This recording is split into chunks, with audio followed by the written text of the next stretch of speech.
So we are now very happy to welcome Professor Ashkol Raffaeli to talk about schema therapy. Professor Raffaeli is a professor of clinical psychology and the former director of clinical training in psychology department and neuroscience center at University, where he directs the affect and relationship lab. Prior to joining University, the lab and Eshkol were at Bernard College, Columbia University, where Eshkol continues to serve as a research scientist. His projects were founded by the NIMH, ISF, BSF, the Templeton Foundation, the Hope and Optimism Initiative, and others, and examined the nature and structure of moods and emotions in the daily lives of both distressed and non-distressed individuals and couples. Eshkol's lab conducts psychotherapy or intervention studies, looking at the process and outcome of such intervention. He's the co-author of the 2010 Routledge book on distinctive features of schema therapy, and he continues to be very interested in using, teaching, supervising, and researching this approach. So, Professor Raffaeli, you want to talk here?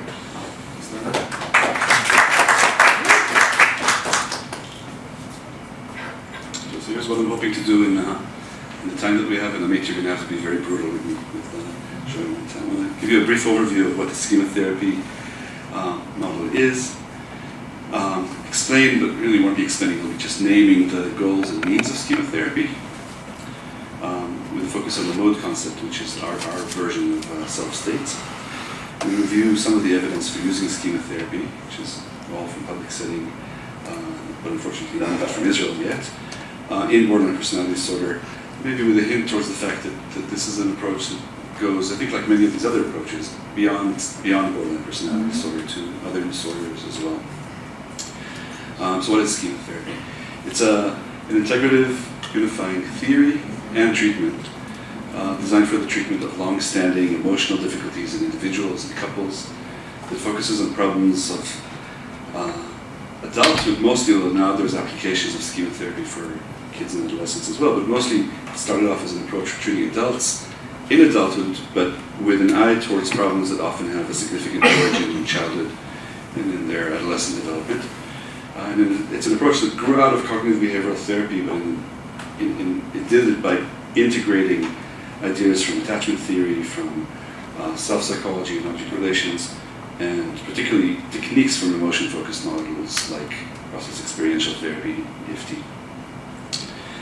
There are four basic terms to schema therapy, and I'll go through them really quickly, just to know that the basic model that we work with, the model that is called schema therapy, so you won't be surprised to know that schemas are central to it, although less now than at the beginning of the approach. When it started off, it was an approach that really did focus on these early maladaptive schemas, these ways of thinking about the world, self, future, that people have, that are these broad, pervasive themes, often learned early on in life and then applied indiscriminately throughout life in various situations. And these are schemas that often we think of as useful lessons that we learned to survive early on in life, but that stop being as useful as we progress through life, but we stick to them because that's what schemas do. They make us continue using them. They make us process information in a way that is confirmatory of the schema and rarely disconfirms it. We're interested in a particular kind of schemas, which are these maladaptive ones. Of course, there are many, many other schemas as well. So that was one concept on schema therapy. The second concept that is really central to schema therapy is the idea of needs. The idea that underlying these schemas are really fundamental, healthy human needs, not just humans. Some of these apply, I think, to other mammals, maybe to other animals as well. Needs that are important to identify, important to normalize and treat as a crucial part for adaptive development. And the thought is that schemas develop mostly because these needs are not adequately met. They're either not met at all, in some extreme cases, or they're met inadequately. Sometimes they're over-met. Some needs can actually receive too much attention. And these needs are important. We focus a lot on them. This is a list of needs, the way that Jeff Young, who's the originator of schema therapy, broke up the world. I don't think it's that important to stick to that particular list. These days I use a model that Carol Dweck recently put out in Psych Review, which I think is fantastic and I recommend to everybody, as a model for trying to talk about basic needs in a more hierarchical way than Young ever did. So this is a plug for something that's not schema therapy, but it really is schema therapy. that I think is particularly useful for thinking about universal needs. I'll skip it and not talk about it. We'll talk about the third concept of schema therapy, which is the idea that when we have unmet needs and we develop these schemas that are maladaptive to a certain extent, they often cause distress. And when distress arises, we do something to cope with it. This is nothing new, right? We cope by fleeing, fighting, freezing, fawning is the fourth F. We cope in a variety of ways, and what Jan tried to do is to say that these ways are might be characteristic of certain individuals in certain times. So in his original framing of the model, which is work that he did in the late 80s into the first book in 1990, he really emphasized these coping styles and how we might want to try and help people identify their particular coping style, work with it. This part has really dropped off through a change that I'll talk about in a second, but these three concepts that I've talked about so far, the idea of needs is very fundamental, universal, basic, and healthy to a large degree. The schemas that emerge when these needs are not met, and the way we cope with them, those were the three basic concepts with which schema therapy started working. It started off, as I said, we worked with Jeff Young, who's a clinical psychologist in New York City, originally one of the central people at the Beck's Cognitive Therapy Center in Philadelphia. Over the years, more and more based in New York, started teaching and lecturing about, and I have to say, did not do a particularly good job of disseminating it compared to other approaches like DBT, which we're going to hear about in a few minutes. And I think some of it had to do with the health economics of the United States and the fact that this is a therapy that isn't particularly, I'll talk about that later, about how I think it wasn't well suited for the way mental health is remunerated for in the States. But I think another reason was that this therapy wasn't quite yet complete in the way that it was phrased at this point. And this is a problem that Young recognized, thankfully, through the 90s. And the problem had to do with the fact that the population for whom this theory was developed and the therapy was developed was people with personality disorders, people with borderline and other personality disorders. And if you talk about people with these disorders, you quickly discover that they don't have one or two or three specific schemas or one or two or three needs that are not met. They often have many needs and every possible schema that is problematic. So that's problem number one. Problem number two is that the three concepts that I've mentioned so far are chronic in nature. We have these needs throughout life. We have these schemas from a very, very early point in life and chronically throughout life. Coping styles are styles across situations. And yet people with personality disorders often fluctuate. We were hearing all these lectures about emotions and emotional regulation this morning, and it's a central idea that there's fluctuation, and that the theory at this point wasn't talking about these fluctuations and didn't have terms to talk about it, which is what led to the real change in the approach, a change that I think to an extent makes the name schema therapy sort of a misnomer for the approach. Schema therapy is a lot less about schemas than it is about what Jan called, unfortunately, schema modes, but we just call modes, just to remove confusion. Modes are these self-states, they're these parts of ourselves that we can be in, sometimes for a few seconds and sometimes for days and weeks and months, but we switch between them, and they reflect our needs, and they reflect our schemas, and they reflect coping styles, especially if we keep finding ourselves in the same modes again and again and again.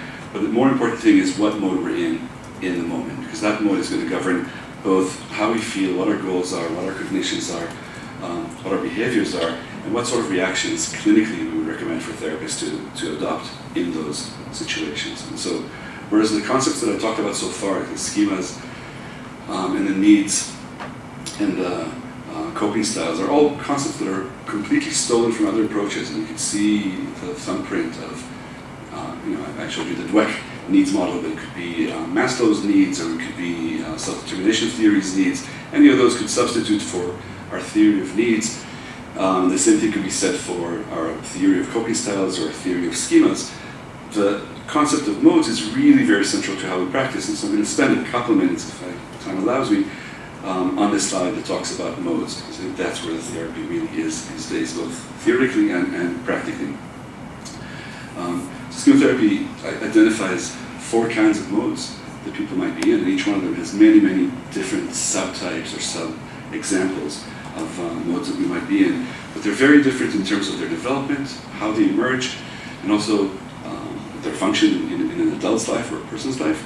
and the kind of clinical attention that we think they deserve. So we think that child modes are there from childhood to continue existing throughout life and are really central. They're sort of the locus of primary emotions, the locus of the most basic and clean expression of needs, met or unmet. If it's met needs, then it would be the contented child. But if it's unmet needs, it's often the vulnerable, painful child in a particular manifestation for a particular person. Sometimes there's an angry child, sometimes there isn't, and that's tragic because we want that angry child to be there and protest about things that aren't being met. Sometimes there's an impulsive child, for some people more so than for others. These child modes are really central. 5 minutes? Cool. A second group of modes are the maladaptive coping modes. They're like the momentary instantiations of those coping styles, but they're not about style, they're about the moment. What are you doing in the moment to cope? Are you avoiding? Are you fleeing? Are you being submissive? Are you being overcompensating in some way?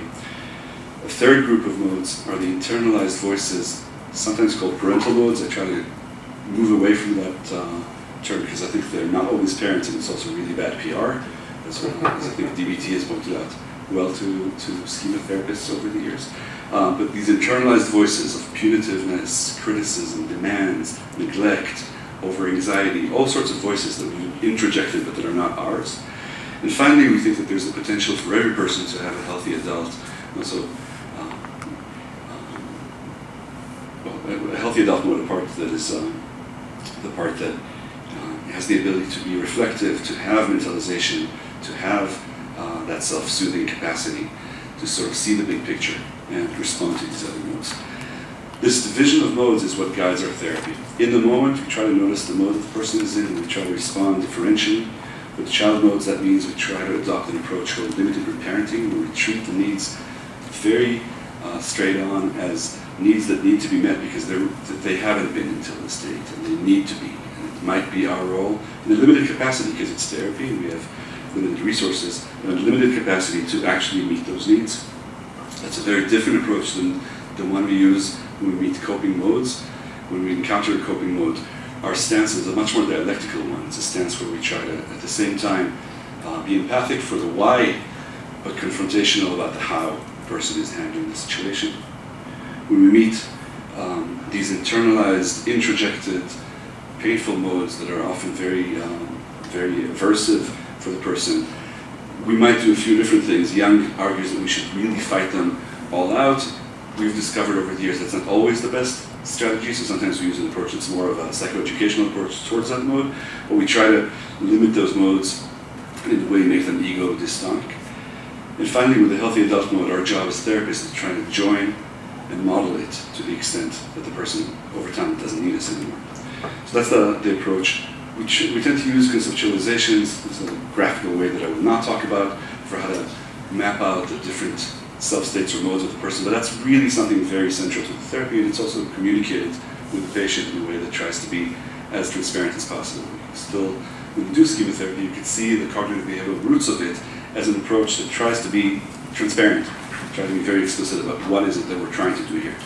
And in fact, the goals of schema therapy are things that we try to say out loud to the patients, and I think if you read this slide, you'll see that probably whatever orientation you work from, probably don't disagree with them in a very strong sense. I think this applies to most therapists and most approaches. We're just really explicit about it in schema therapy and saying, look, the goal of what I'm going to try and do in this therapy is to try and understand what your needs are, which ones of them are not being met right now, and how can we get them met in a better way, and what it would take to do that. And often it would take taking away these patterns of thinking, which we call schemas, or these practically very, very,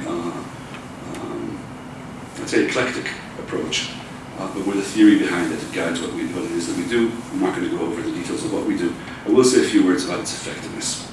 So as I said, schema therapy was developed in New York by Jeff Young, who's, I think, a wonderful clinician and a great theoretician, but not a researcher. And he wasn't somebody who created a community of researchers around him. But thankfully, the Europeans, with the European kind of mindset of how to fund mental health projects, came into the breach, and there's been by now a series of studies, mostly in the Netherlands, but also in Germany and Norway, that have looked at the effectiveness of schema therapy. Maybe the most influential of these is a study that Gev might mention in a few minutes too, that compares transference-focused psychotherapy to schema therapy in a big 3-year-long, 2 times a week study of pretty severe patients with borderline personality disorder in the Dutch mental health system.